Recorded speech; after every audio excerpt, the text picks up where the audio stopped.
하늘 가는 밝은 길이 3권 두 번째 시간입니다. 22년 1월 14일 계시 환상. 나침판 옆에 시계가 놓여 있고 시간은 11시. 장면 전환에서 위에 고리가 있고 당기면 문이 닫힘. 시계가 땡 12시 땡이죠.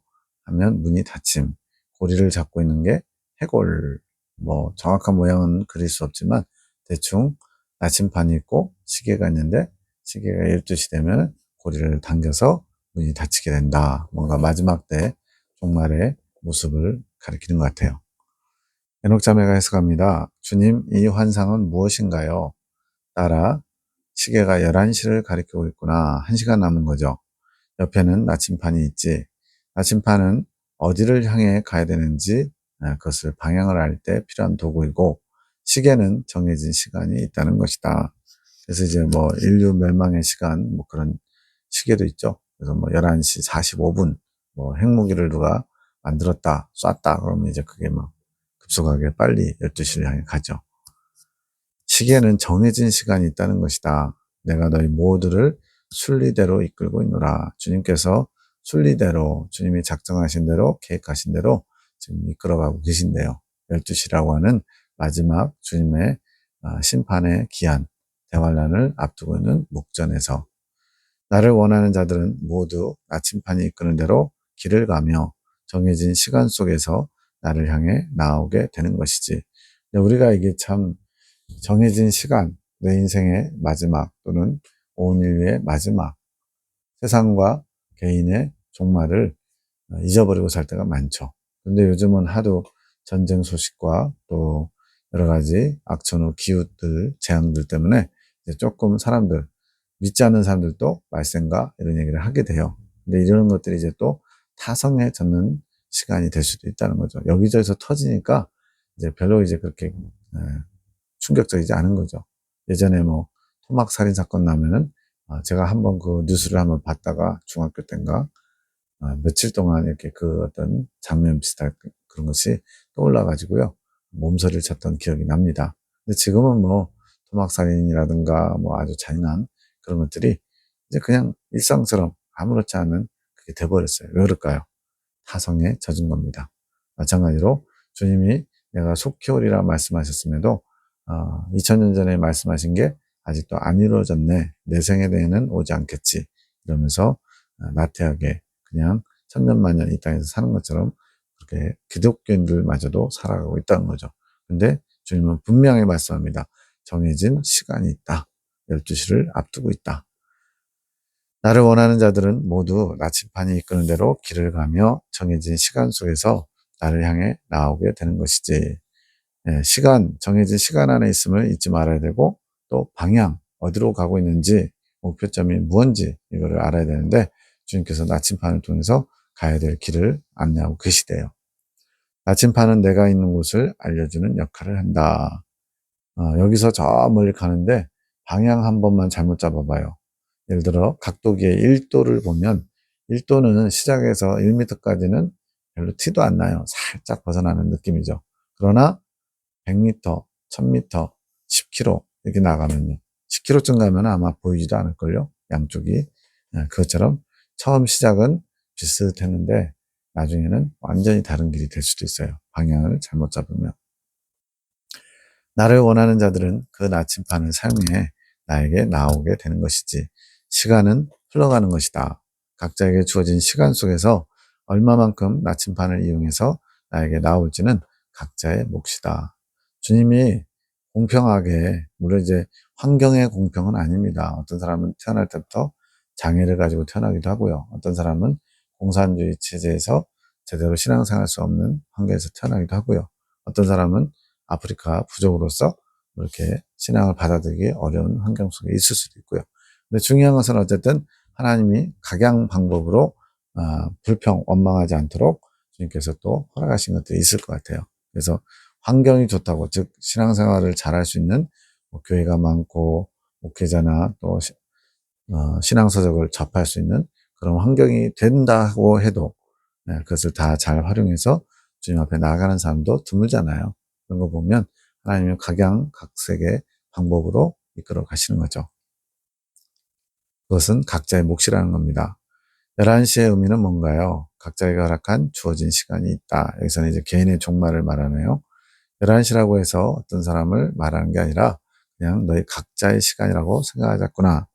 12시가 지나면 문이 닫힌다. 마지막 맥시멈 12시죠. 그 속에서 나를 열심히 찾은 자들은 쉼을 얻을 것이요. 여기서 쉼이라는 것은 육체의 쉼이라기보다는 영혼이 주님 품에서 안식하는 걸 말합니다. 주님 품에 안기는 것, 천국의 안식을 얻는 것.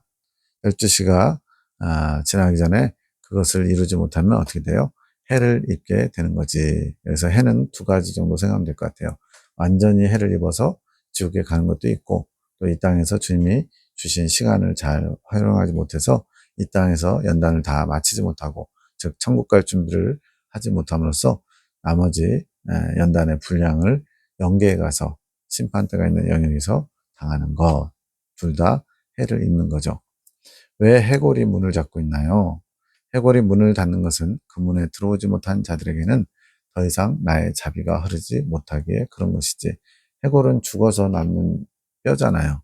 그래서 살아있지 못한 생기가 없는 것 같은 그런 것인데 들어오지 못한 자들, 지옥을 갈 사람들을 말하는 거죠.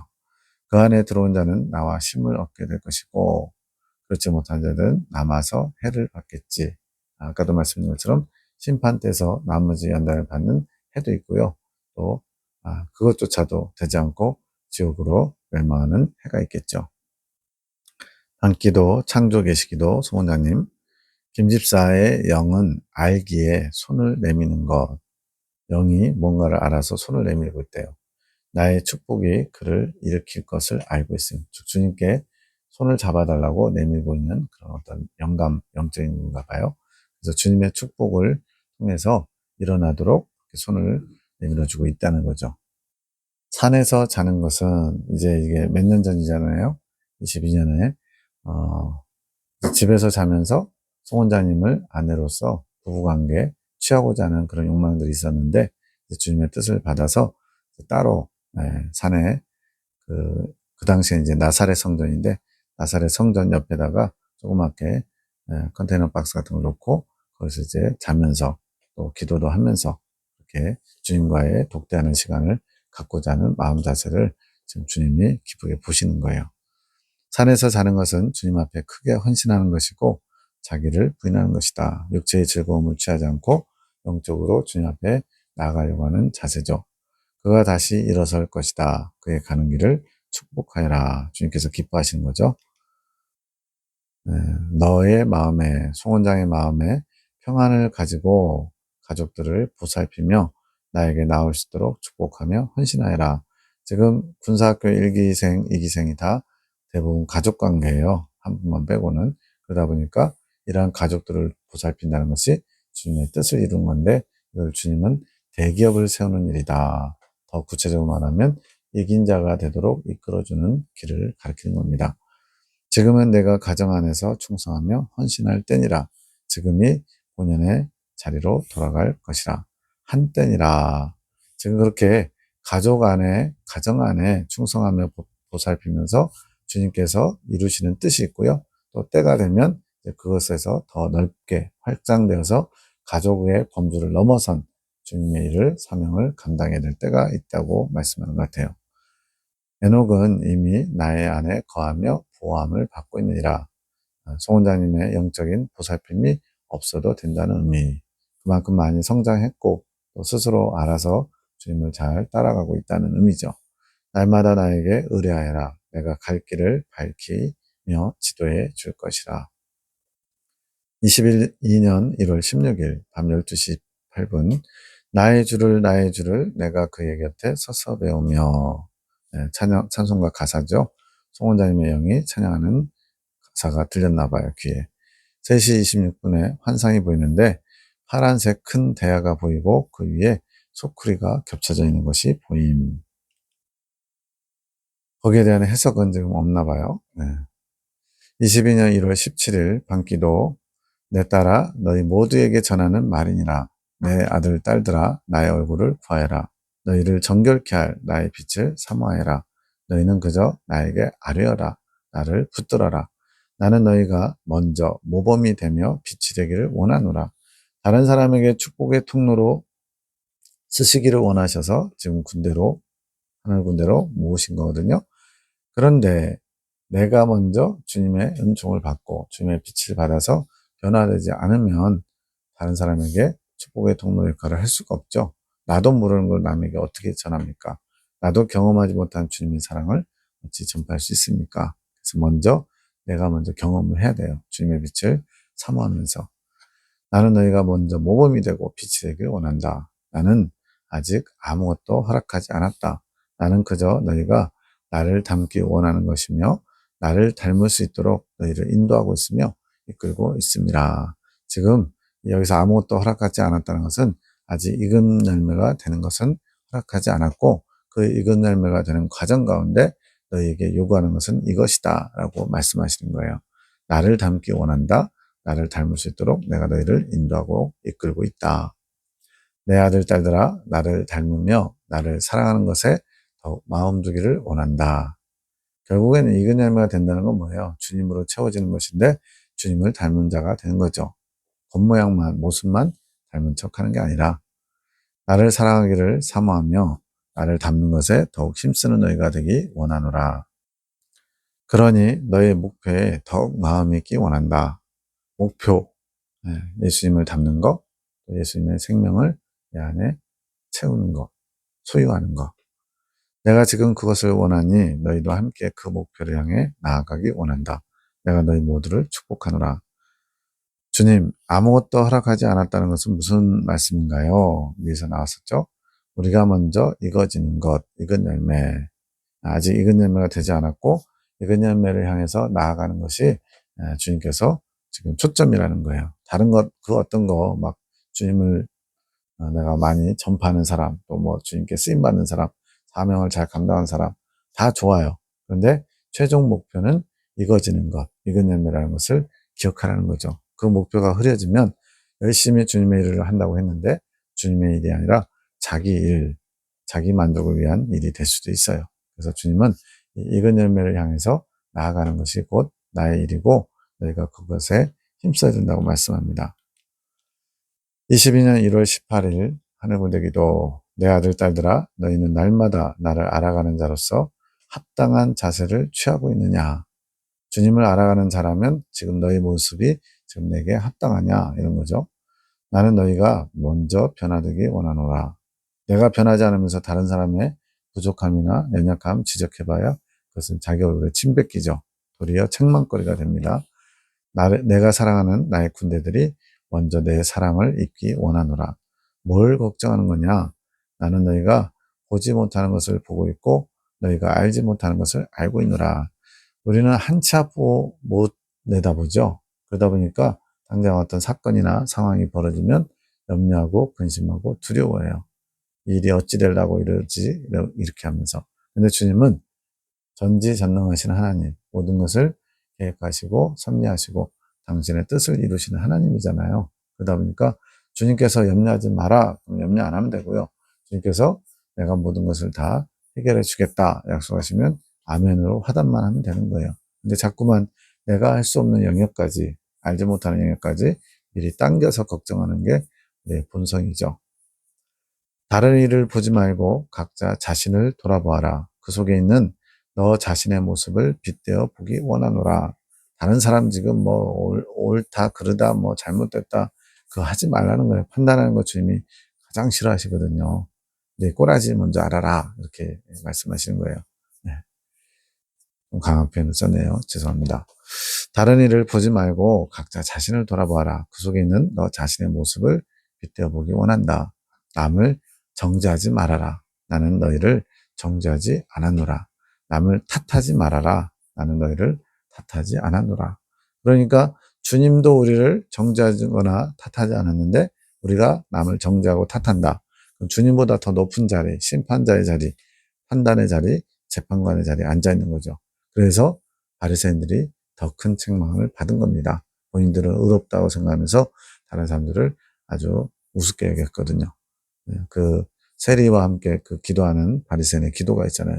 나는 저 세리와 같지 아니함을 감사하나이다. 저 세리는 죄인이고 나는 깨끗하고 의롭다는 바리새인의 의가 드러나죠. 나는 그저 너희를 사랑으로 품었으며 나는 너희를 나의 사랑으로 감싸주었노라. 너희 마음 안에 있는 분심을 위해 기도하여라. 분심. 주님을 향해야 되는 마음이 뭔가 나눠져 있는 거죠. 다른 것에 마음을 빼앗기고 있는 거죠. 그러면 주님께 전심으로 나가지 못하죠. 너희가 먼저 나의 사랑으로 가득 차기 원하노라. 그렇게 주님의 사랑으로 가득 차야 다른 사람에게도 흘려보낼 수 있죠. 내 것이 아닌 주님의 것을. 너희 마음 안에 분심을 주는 마귀들을 쫓아버려라. 마귀는 계속 끊임없이 틈을 보고 주님께로 나가지 못하게 막고 있다는 거예요. 나는 너희에게 방법을 알려주었다. 늘 깨어 주시하여라. 알려줘도 못하면 그거는 바보라고 주님 말씀합니다. 저도 못 먹나. 오는 사자들의 먹잇감이 되지 않기 원하노라. 22년 1월 20일 밤기도. 주님, 한라산 석축을 위해 기도합니다. 어떻게 하길 원하시나요? 내 따라 나의 기업이다. 김봉 집사님이 사장처럼 있지만 그 기업은 나의 기업이다. 내가 사용할 나의 기업이다. 육체에 필요한 물건들 또 재정적인 지원을 하는 그런 도움도 흘려보내는 통로로 쓰시기도 하고요. 예레미야 기도원을 운영하는 데 필요한 자금들을 그래서 조달하시는 거죠. 내가 그 위에 함께하노라. 그러니 그 위에 있는 나를 바라보아라. 모든 것은 내가 주관하고 있는 것이니라. 우리가 창조주 하나님이라고 할 때는 세상의 주관자, 세상의 주인이라는 의미가 들어있잖아요.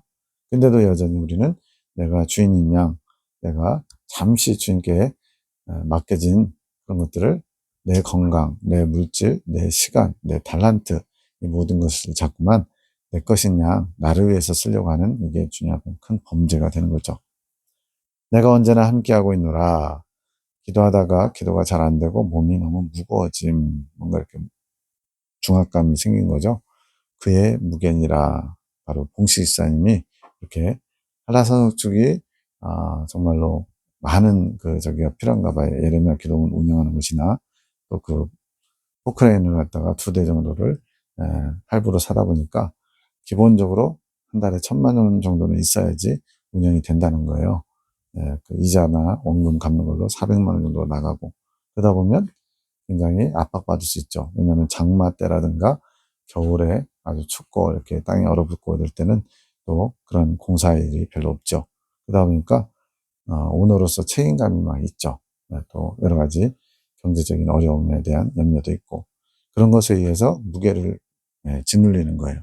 주님은 그거 나의 기업이야. 너의 기업이라면 네가 책임지지만 나의 기업은 내가 책임진다. 이거는 뭐예요? 내가 너희 놀고 먹게 해줄게. 이런 개념이 아니죠. 나의 기업이기 때문에 필요한 것은 내가 공급해준다. 다만 너희는 내가 할 것을 믿고 내가 원하는 그런 자세만 갖춰라. 이거죠. 그가 짊어지고 있는 짐의 무게니라. 나는 그것을 그가 내려놓기 원하노라. 모든 것을 나에게 맡기기 원하노라. 우리가 맡깁니다 하면서도 의지합니다 하면서도 온전히 하지 못할 때가 많아요. 계속 주님께 의탁합니다. 맡깁니다 해놓고는 또 염려하고 있어요. 현실적인 어려움 때문에. 많은 것을 내려놓지 못하고 있느라 내가 그것이 안타깝다. 그런 것들이 나에게 나오는데 방해가 되는 것이다. 그런 것을 내려놓을 수 있게 기도해 주어라. 그의 기업이 아닌 나의 기업이 되기를 축복하느라. 주님의 기업이라면 살리든 죽이든 뭐 흥하든 망하든 주님 뜻대로 되지 않겠어요? 근데 자꾸만 이제 나의 것인 양 내가 책임지려고 하니까 그게 너무나 힘든 거죠. 주님은 쉬운 길을 알려주고 있는데도 우리가 거기를 가기를 두려워하는 거예요. 22년 1월 26일 아침 6시 57분 나는 가리라 주의 길을 가리라 주님 발자취 따라 나는 가리라 비바람이 앞길을 막아도 나는 가리 주의 길을 가리 CCM 가사죠. 송 원장님의 영이 찬양하는 것이 들렸나 봐요. 22년 2월 1일 밤기도 내 딸아 내가 너를 사랑한다. 내가 너를 사랑한다. 내가 너를 사랑한다. 3번씩이나 반복해요. 성경에도 2번 또는 3번 하면은 확정이기도 하고 그만큼 주님의 진심이 담겨 있는 거죠. 진실로 진실로 너에게 이르노니 이런 표현들을 내 딸아 너는 나를 사랑하느냐? 나는 너를 정말로 사랑하는데 너도 나를 사랑하냐 물으셔요. 나는 너를 사랑하기 원하지만 너의 사랑이 나의 사랑을 막는구나. 너의 사랑이 나의 사랑을 막는구나. 예, 좀 말 이상하죠.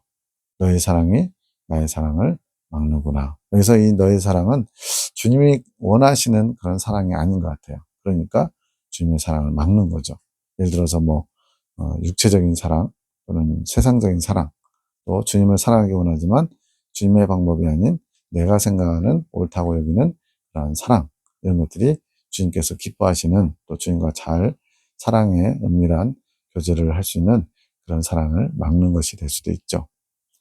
내 딸아, 내가 너를 사랑하는 것을 잊지 말아라. 내 딸아, 풍요로움을 느끼거라. 나의 사랑을 누리거라. 나는 나의 사랑을 나누기 원하노라. 너의 사랑 가지고는 아무것도 만족시킬 수 없잖니.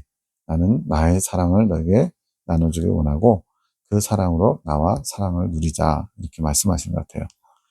나는 내 사랑을 알아주기 원하노라. 내 사랑을 누리거라. 내 사랑을 느끼거라. 나의 사랑을 알아가거라. 그것이 내 사랑을 누리는 것이라. 사랑도 배워야 되고요. 사랑도 알아가야 돼요. 그래야 얼마나 나를 사랑하는지를 알 수 있는 거죠. 아브라함에게도 그러시잖아요. 아브라함이 독자 이삭을 가차없이 번제물로 드리려고 칼을 높이 쳐들 때 주님이 말씀합니다.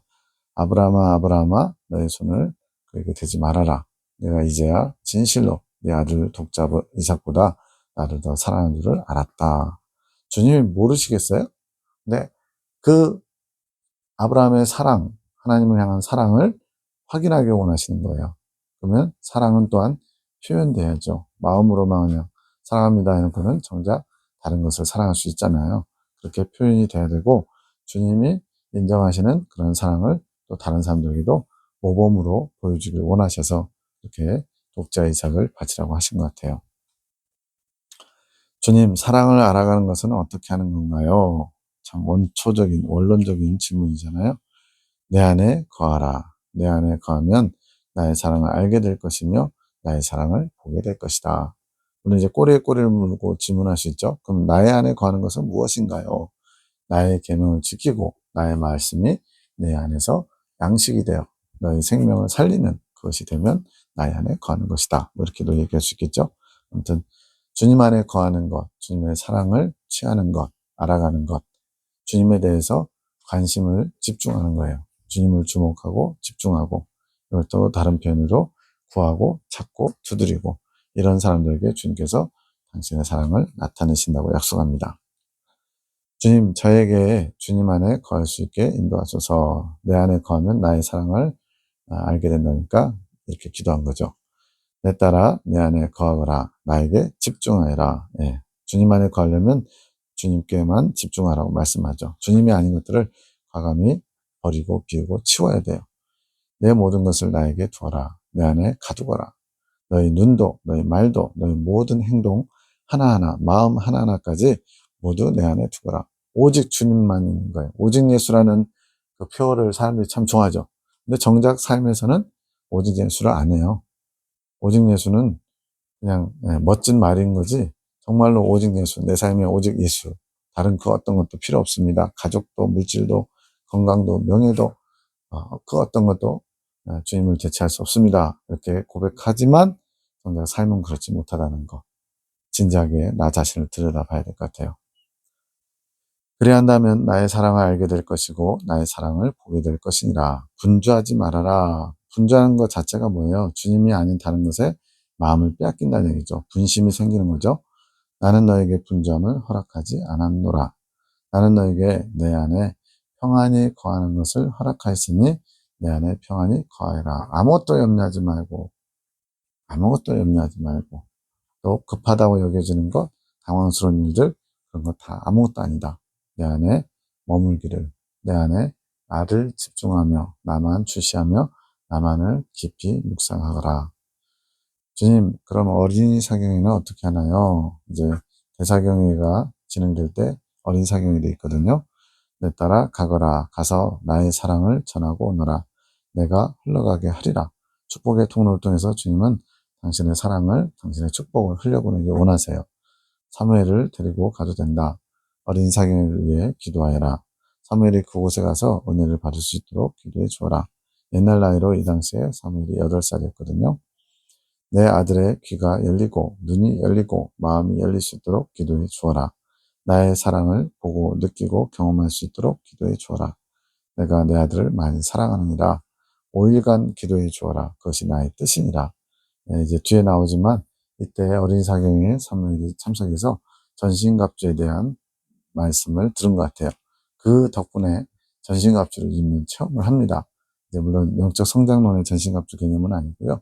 이렇게 하나님이 주신 갑주, 온몸을 둘러싼 전신갑주를 입으면 마귀가 공격해도 멀쩡하다는 것을 영적으로 체험하는 그런 귀한 체험을 하나님이 이 사경을 통해서 허락하셔요.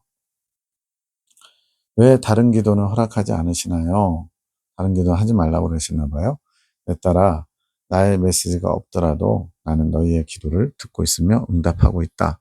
때로는 주님께서 이렇게 응답하실 때도 있지만 침묵하실 때도 있는 거예요. 그렇다고 해서 주님이 안 듣고 계신 게 아니라는 거죠.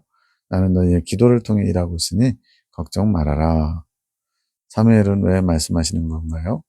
내 아들이 자라나야 되지 않겠니? 영적으로 성장하는 거 말합니다.